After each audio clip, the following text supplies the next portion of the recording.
things are coming out right now about how universities, you don't get published anymore unless you sway it a certain way.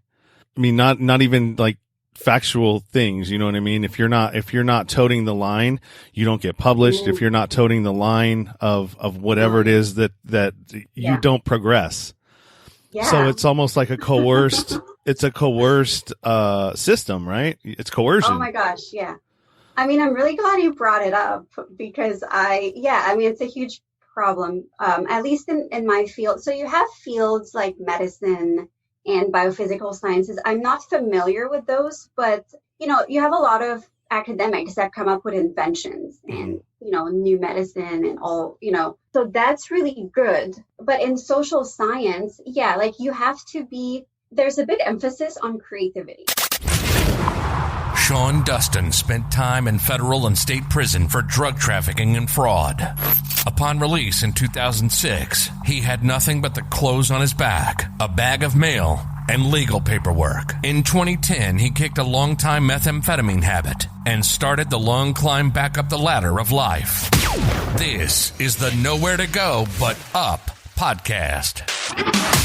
If you want transparency and authenticity, you're in the right place. This is the Nowhere to Go But Up podcast, and this is Sean Dustin.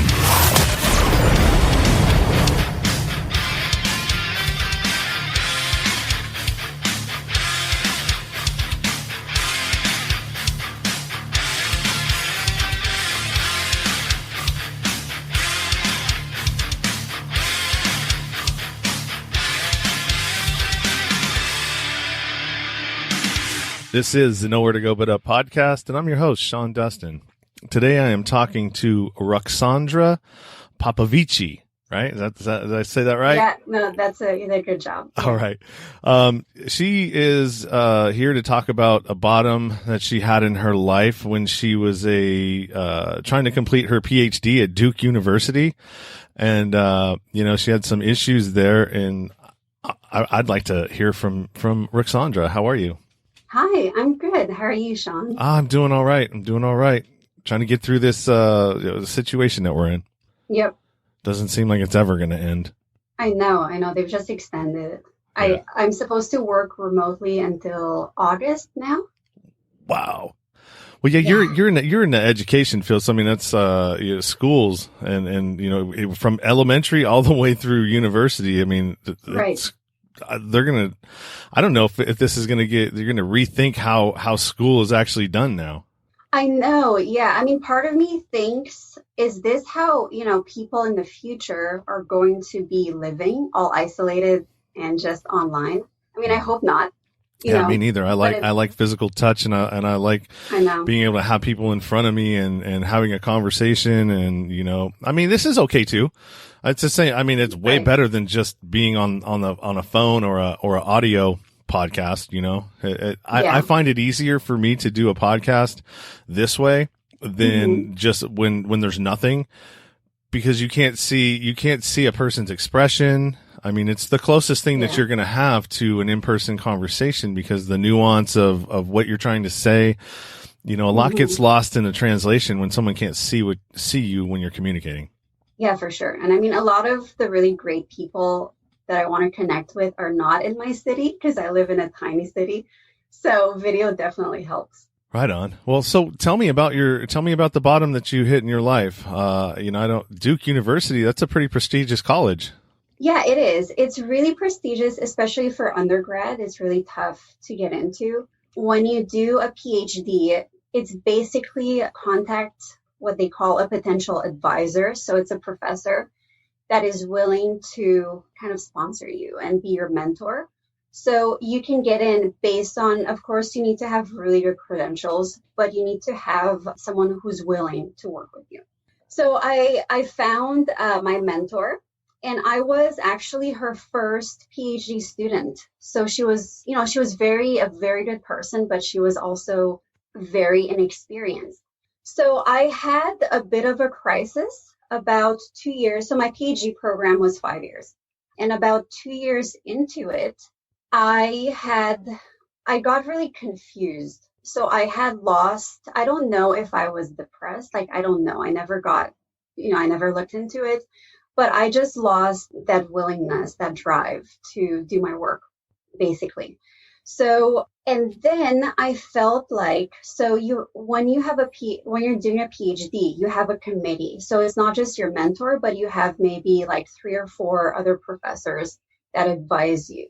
And I felt like those other professors kind of turned against me, and they just were able to sniff me out something, like something had changed in me, and then it alerted them, and they're like, oh, she's not ready. Like, we're giving up hope on her. So I had situations where no matter how hard, so I went to see these professors to say, hey, because what you do in your PhD, you're supposed to defend. So you're supposed to come up with a proposal where you defend your ideas in front of your committee. So it's not like your final dissertation, but it's like a proposal. This is what I want to study. So no matter what I came up with, they were saying, no, that's they were using the word biased. Oh, that's very biased. This is not proper research. You need to go off and try something else.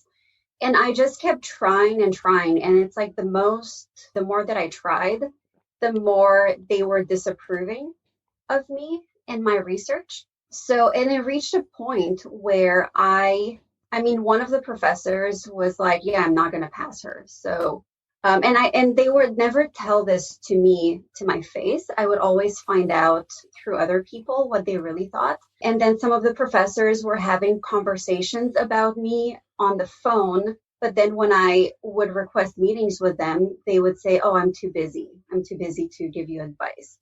So it was just this very weird situation, because I'm like, I'm doing all the right things. I have all the credentials. I'm doing everything right on paper, but how come I'm not successful anymore? And then at the same time, I was going through a divorce with my ex-husband. We were going through a separation, and it's almost like everything came crashing down at the same time. And yeah, so that was my bottom. Like, it was just, I could not really fully understand. And I can pause and let you ask questions. But what I'd like to talk about with your listeners is I'm trying to understand myself, how this happened. Because it's almost like one day I woke up and I'm like, what? I'm getting kicked out of my program. This is so crazy. And then the other thing I want to talk about is, what steps I took to, get myself out of it. So what kind of a researcher are you? I'm a social scientist. At Duke, I was doing research in Mexico. So I traveled all over the country doing interviews with forest owners. Because in Mexico, a lot of people, in rural areas, they own forests in common. So it's like a village will also be a landowner for forests. Mm-hmm. And the government in Mexico was setting up a fund to pay landowners to conserve the forest. So I was doing an evaluation of those programs, like if it works and if they don't work. So some of the things that are I'll let you get into what you wanted to talk about, but sure. Where we're at right now, kind of societally and everything with things are coming out right now about how universities, you don't get published anymore unless you sway it a certain way. And not even like factual things, you know what I mean? If you're not toting the line, you don't get published. If you're not toting the line of whatever it is that you don't progress. Yeah. So it's almost like a coerced system, right? It's coercion. Oh my gosh. Yeah. I'm really glad you brought it up, because it's a huge problem, at least in my field. So you have fields like medicine and biophysical sciences. I'm not familiar with those, but you have a lot of academics that come up with inventions and new medicine and all, so that's really good. But in social science, you have to there's a big emphasis on creativity, which is not a bad thing in theory. Like creativity is to be encouraged, but to publish, you have to demonstrate how all the previous studies are like basically like, I don't know, you're going beyond them. Mm-hmm. So you're like, oh, my research is different. And you use that. My problem is that you demonstrate that difference using language. So it doesn't mean anything. There's no like measure to say like how your research is really different from previous research, but that's what's emphasized. So you can't focus on problem solving in the real world. So you can't just be like, oh, I'm gonna like try to apply this thing into a different context and see if it works. You're gonna get published in a lower ranked journal, basically. Mm-hmm. You need to be more creative, like theoretically. So you have to come up with for example, people in political science, they come up with new models for voter behavior, like how people vote. And they come up with a new model that's slightly tweaked from the previous models, but none of them really worked, because if one of these models actually worked, we would be using it to predict all the, how we vote and everybody that gets elected, but they're not able to do that. And yet it's still a huge industry. Like it attracts like funding and research and students. Yeah. So I'm and I think that's kind of why I became a little bit disillusioned with my program, because I'm like, well, I just don't have this like grand theory that I have to propose. So basically, but then it all worked out. So I came up with something that was original enough to be able to pass as like a PhD dissertation. Yeah, there's some things that are basically. Yeah. I was just gonna say there's some things that are coming out right now about how. Oh, sorry, you're freezing. Oh, am I? Are we good? We're good. We're good on my end. Oh, okay. Yeah, you may experience it on your end where it seems that way, but you're still coming through, and I'm still coming through. So. Oh, perfect. There's some things that are coming out right now about how people that are working on government grants in the bio or medical field, especially when they make discoveries, that they're able to patent these discoveries when the taxpayers are actually paying for the research on all of this stuff. And we're thinking of a couple in general where Fauci has patented some things on these vaccines that they're trying to push on people now. And and also Bill Gates, another one who owns patents on some things. That's it's such a conflict of interest. And it is. And this is normal. This is standard operating procedure, after the Bayh-Dole Act was put into place, where it allowed you to, a regular person to, or a researcher to patent these things and then profit off of the, what is it called? The patent royalties that you get off of them, right? Exactly, so I mean, if they were able to pass this, they're looking for a vaccine right now for COVID, right? Well, whoever comes up with the vaccine and makes it is going to make billions, because everybody's going to have to take this vaccine.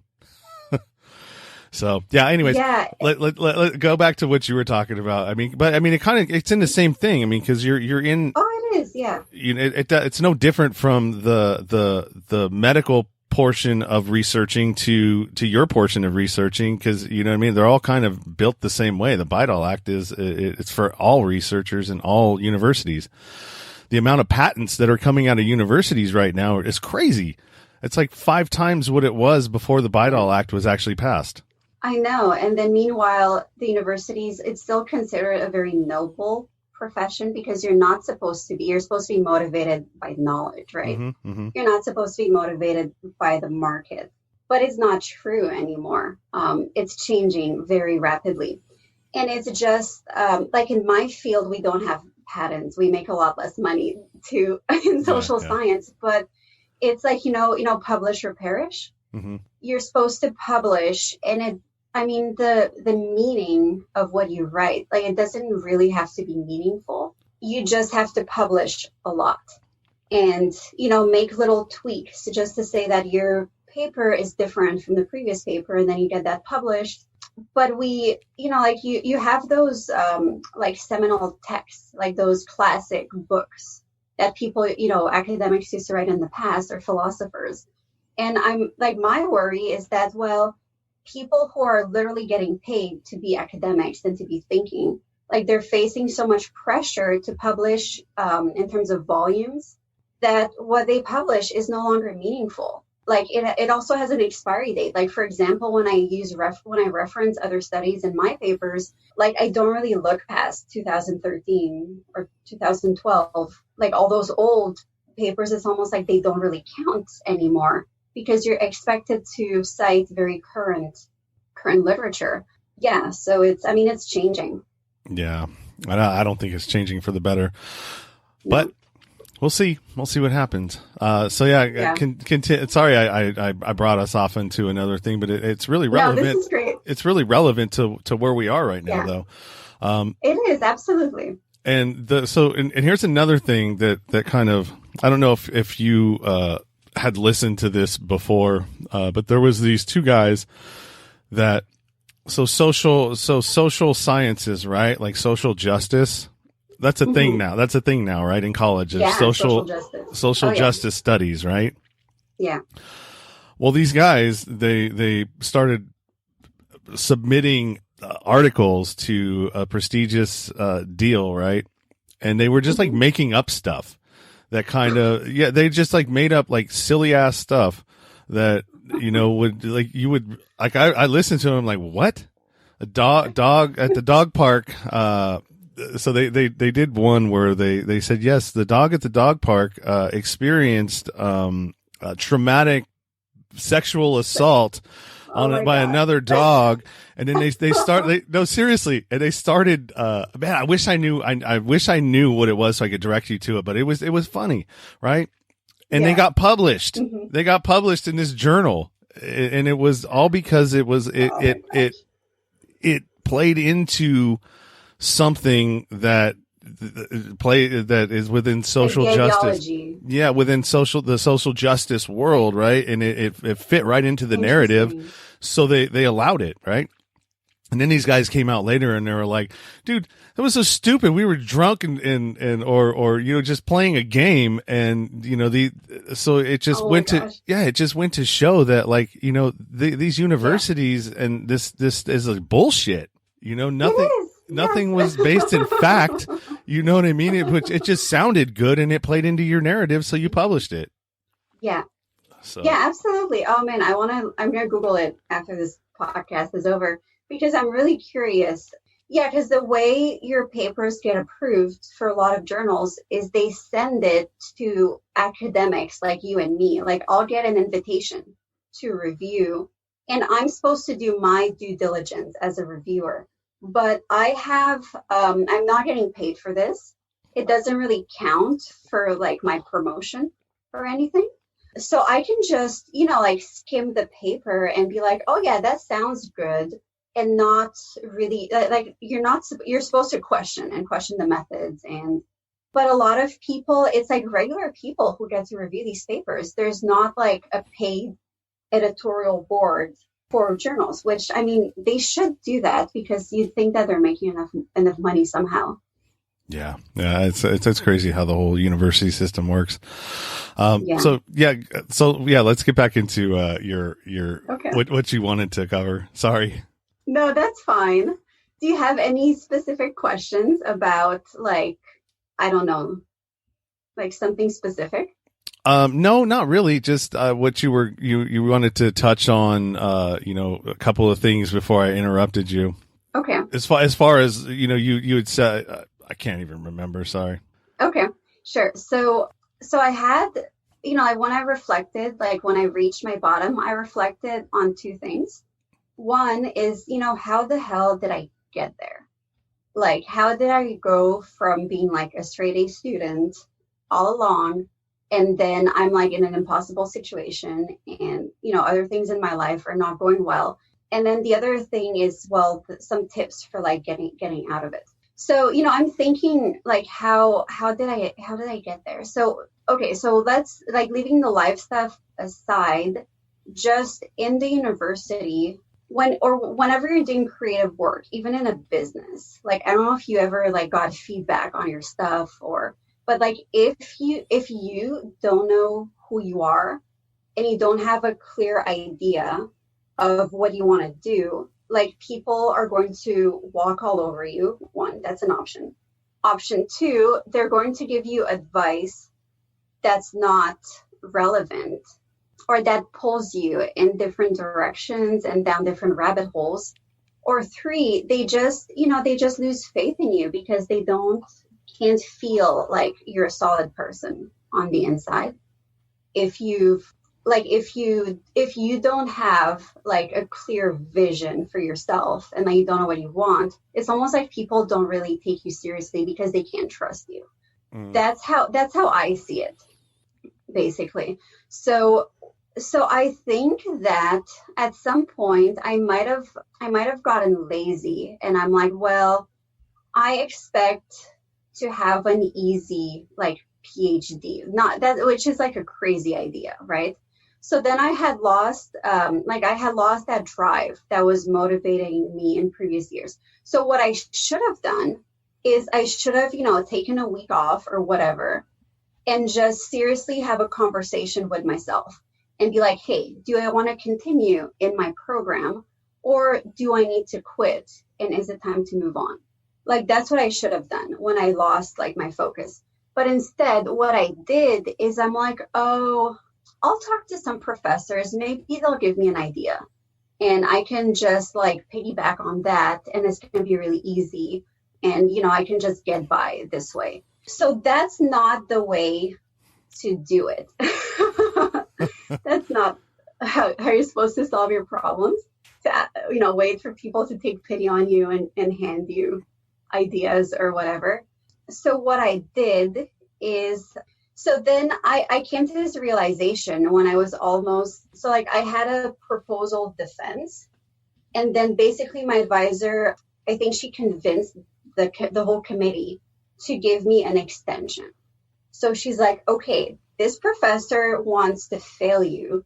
So you need to switch programs and we're going to give you an extension for you to have a second chance, which was very lucky. Like they didn't have to do that at all. So then that's when I took a step back and I'm like, okay, do I want to do this or not? And the answer was yes. Like, I don't know if I did it for the right reasons, but basically my rationale was, well, I already invested 2.5 years into my PhD and it was a total of 5 years. And I'm like, well, I just want to push through and finish it. So it wasn't like the best motivation to, I just wanted to do it just to do it, just to like, because I had already started it. So but at the same time, I mean, that desire and that specific goal just like gave me a focus again.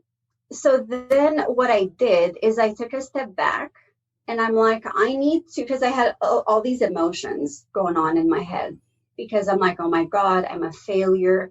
What if I don't come up with a research idea and I fail again, What if, so I had all these thoughts that were kind of getting in the way of my success. So I realized that I have to override my brain. Like I really have to shut it down and do something different. So I did something very simple. I'm like, you know what? I can't control whether I'm going to succeed or not. So I'm not going to worry. Like I just put that out there. Like it's not in my control anymore. But what is in my control is taking small steps that will increase the likelihood of my success. So basically what I did is I took a piece of paper and I'm like, okay, what are the activities that I need to do on a daily basis that will increase my chances of success?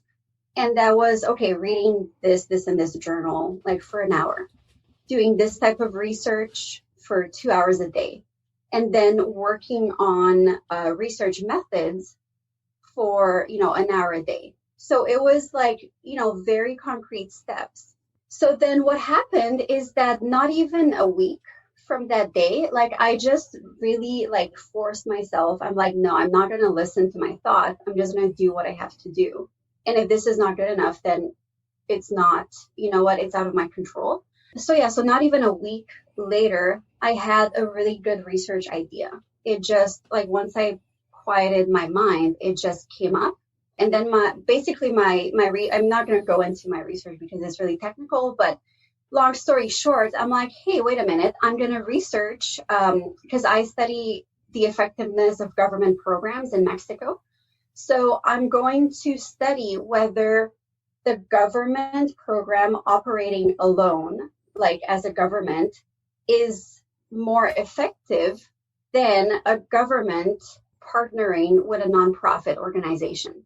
Because in Mexico, you have a lot of nonprofits that act as local partners for the government. So the government is trying to promote conservation, and it can do it alone, or it can partner with a nonprofit. So I'm going to evaluate these two scenarios and see like which one is the best outcome, basically.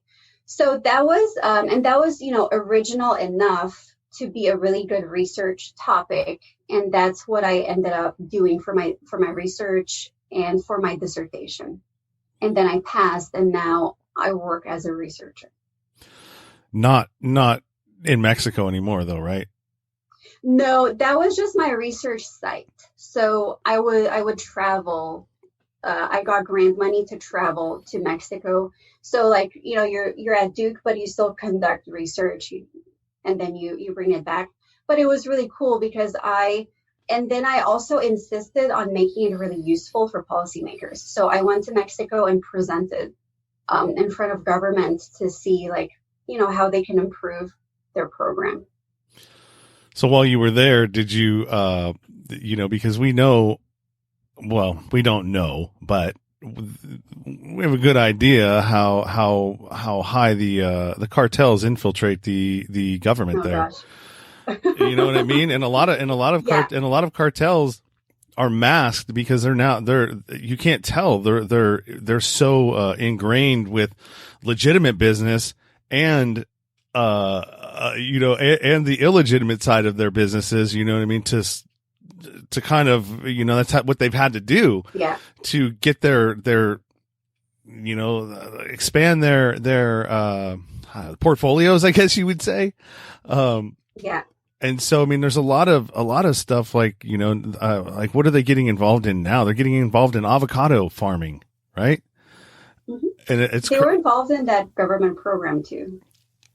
I mean, that's so crazy. I mean, I have so many stories. I have a few stories. I don't know how much time you have, but I have. So, first of all, I avoided the north of Mexico because that's where the cartels are, the most active.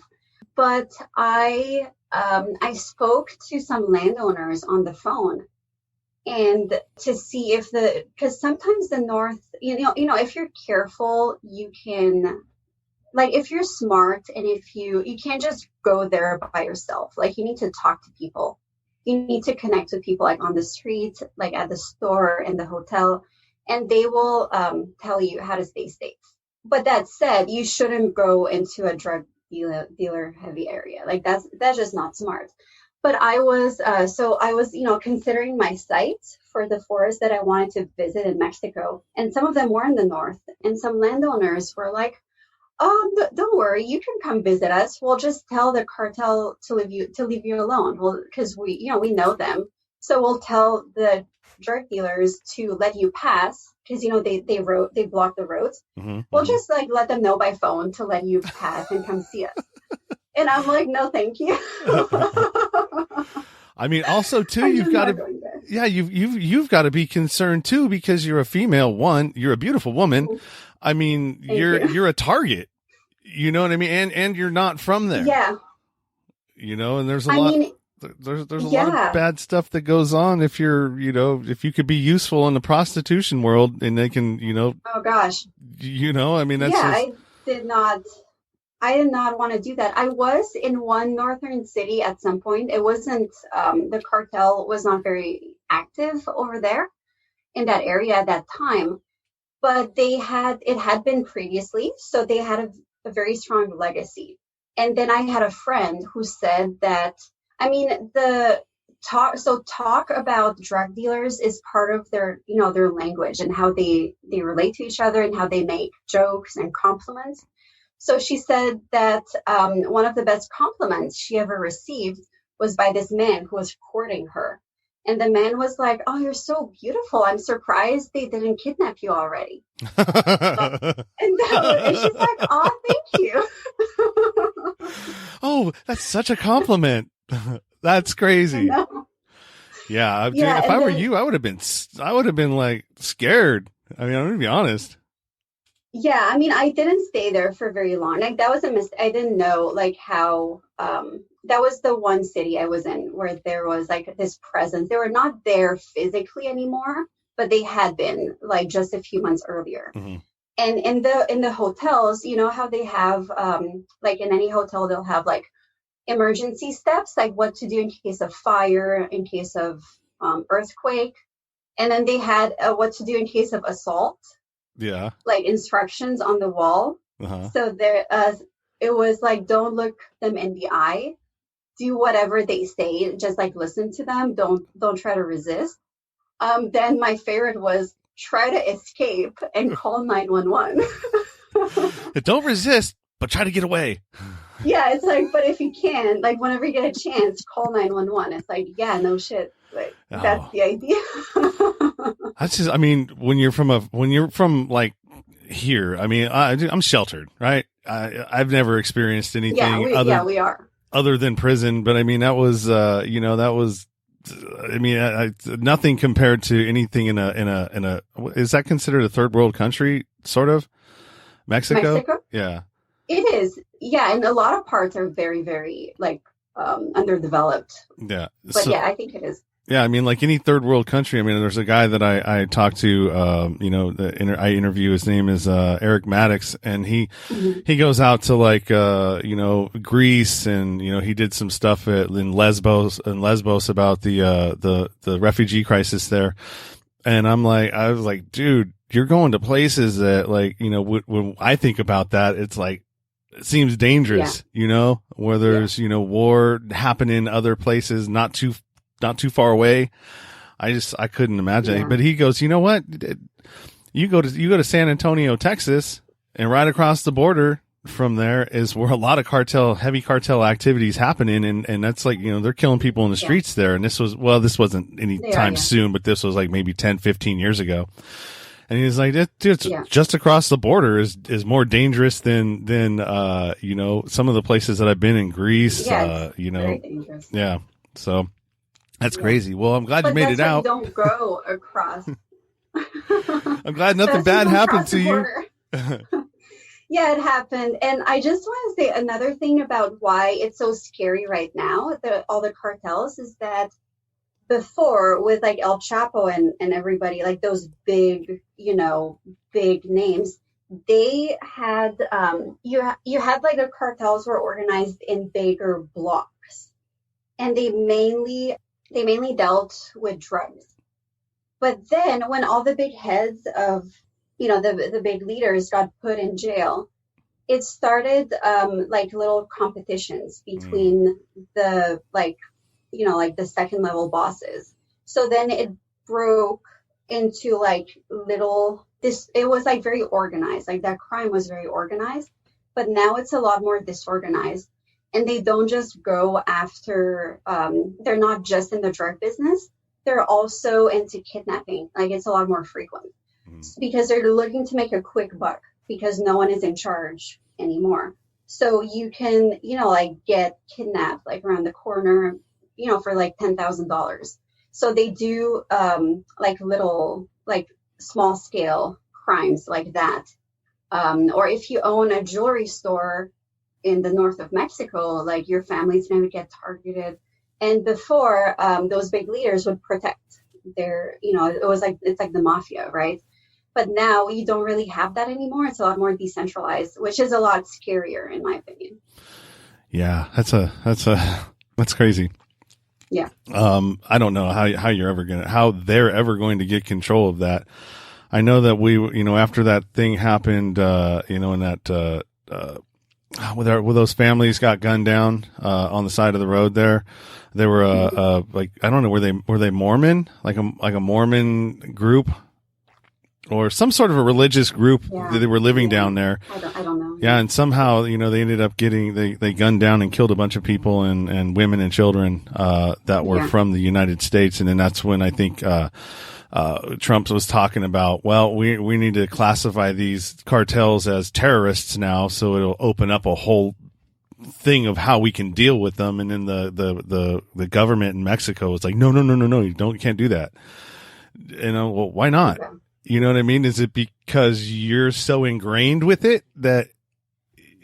I mean, they are. It is terrorism, basically. Yeah. Like it's That you're involved in it. It's just like a lot of the things that happen in our own politics that don't get dealt with, because if they did, it would come out that, oh, you were involved, you were involved, you were involved, and you were involved. Mm-hmm. So if we just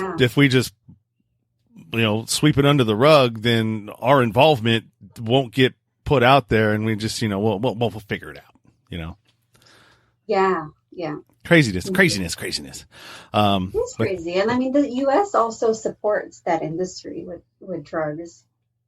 Well, I mean, it was also said that El Chapo was basically,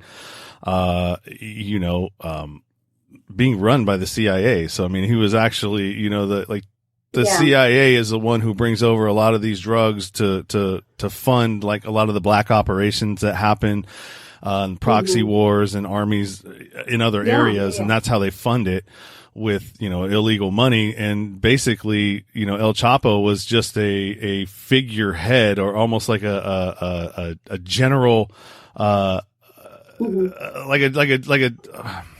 if he was his own corporation, he was the general distributor, the head for all of this. And then, they when they took him down, it was his time was up. So I don't know, man. I don't know a whole lot about it. I know what I hear from different things that I listen to and I read, but I mean, nobody really knows. I mean, who knows, Yeah, who knows? It's just really frustrating that I'm like, it never goes away. Yeah. It's frustrating that it never gets fixed. It never goes away. It just gets worse.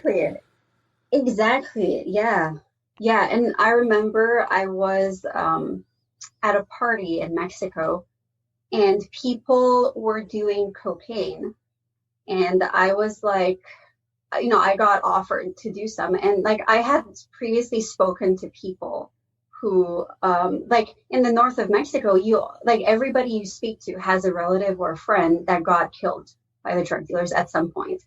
So I had spoken to them, and I just saw like how much like harm they caused to people. And I'm like, no, I just can't do it. Like it's not, first of all, like I don't really do drugs, but it's more like the moral, like I can't possibly ever do cocaine just knowing what is going on in Mexico. Like it's really hard. It would be really hard just like morally to do that. Yeah, I mean, everybody likes to party a little bit, but I mean, if I go ahead and take this little hit right here, I'm basically saying okay, and I'm supporting all of the horrendous things that are happening because of it. Yeah, I get it. Crazy. So yeah, I was like, I'm not going to sponsor my own kidnapping down the road. Yeah, that's. I always find it interesting when people, travel, and do things in other countries, just because I can't, I've been to Cabo. My mom has timeshares there, and, she goes there every year. She didn't go this year, and she should be there right now, but she's not. So yeah, I mean, and I've gone there, and I've done some things while I was in, Cabo where, I went looking for drugs and cocaine. Have you ever been to Cabo San Lucas? I haven't. All right. So there's the main strip where all of all the touristy things go. And then if you go back into the neighborhoods, I mean, they tell you not to do that, right? Well, yeah, I did. And, it was like some of the decisions that I made while I was there were pretty silly, considering I'm not in my own country. And, if you get in trouble in some of these places, I mean, you're an American, and I look like I'm Mexican. I look like I'm Hispanic. But when you talk to me, you're like, you're like, you're white. Actually, you don't speak like you're Spanish. Yeah, you don't seem once. Yeah. And so, it was, my mom was like, "Are you crazy? You could go to jail and you'll never get out. They'll never let you out." And I was like, well, I didn't even think about it, So yeah, I got lucky. Definitely while I was there. But I haven't been in years. I feel like right now to be a tourist anywhere, outside of the United States is not a safe decision. Yeah. Not even Europe anymore. Yeah. Yeah. It's not. So, all right. You can go to Canada. It's still safe. Well, yeah. Well, I can't get into Canada. Well, actually, I could probably apply for something because I'm a felon. You know what I mean? And I've had a DUI before. But don't they have to ask you? If they don't ask you, then I have no idea. I've never even tried to go to Canada. I just never even thought about it because I'm like, oh well, I'm a felon now. They're not going to let me in anyway, so I just never bothered to try. I mean, I know I got a lot of listeners in Canada, and I got people that I talk to in Canada, but it'll just have to be on Zoom for now. Yeah. I hope that changes. Yeah, right. Well, we're at 45 minutes here and need to wrap up. I appreciate your stories, and this was a pretty enlightening episode for me. You answered some of my questions. Thanks for having me. You're welcome. You're welcome, man. I enjoyed it, and maybe we can talk again about some of these other things that you want to get into at some point down the road. Sure. If you want to, absolutely. I would love that. Yeah. If you want to come back and be a guest again, maybe we can talk, figure out something else that'll line up in some of that area. Yeah. I mean, just like I applied rules for getting out of my PhD, I also apply rules like in my dating life for not making the same mistakes I made when I married my ex. So I would love to talk about that at some point in the future. No, for sure. We can definitely get into that because I'm a single guy and I had to figure out the same thing. You have to. And it sounds like what you were talking about is just simply living with intention. You know what I mean? Yes. And having intention with what you're going to do, have it mapped out what you want. That way you don't get sidetracked by, things that you don't want. And in dating, it's really easy to get sidetracked, with lust. With all the lust and love, you know what I mean? Confusing the two. A lot of the times we end up with somebody that, is great in bed sexually. And it's like, oh my God, and women, they get the oxytocin kick in and, the hormones and the chemicals get going in your brain. You're like, oh yes, I love it. And then you end up with the wrong guy. Yeah, I know, because it's really hard to follow like your own like code of ethics or your own like, life purpose when you're in a relation, when all these emotions. Yeah. But yeah, that's definitely for another episode, and we will talk about that, and I'll get with you on that. I know you don't really, have any social media or anything that you want to plug unless you do. You don't have to, if you want to drop your Instagram or whatever, or if you just have to say, no, I'm just here to talk, I mean, I'm just here to talk. I'm a researcher right now, so I have nothing to plug as a researcher, but I am transitioning to making my own jewelry and writing on topics like inner beauty. So I don't have a business yet, but people can follow me on Instagram, and my Instagram handle is at Ruxandra333. Awesome. So yeah, I guess I could spell that. It's Ruxandra 333. And I'll throw it in the show notes. Don't have the most common first name. Yeah, no, Ruxandra. I like it. I like your name. Thank you. Yeah, I'll put that in the show notes as well. So yeah, if you want to find Ruxandra, just go to the show notes. That'll be there. Okay. I want to thank you for taking the time to talk to me today. It was very interesting. Yeah, thank you. And we will talk again. Yeah, it was a pleasure. Thanks. All right. Bye. Bye. You've been listening to the Nowhere to Go But Up podcast.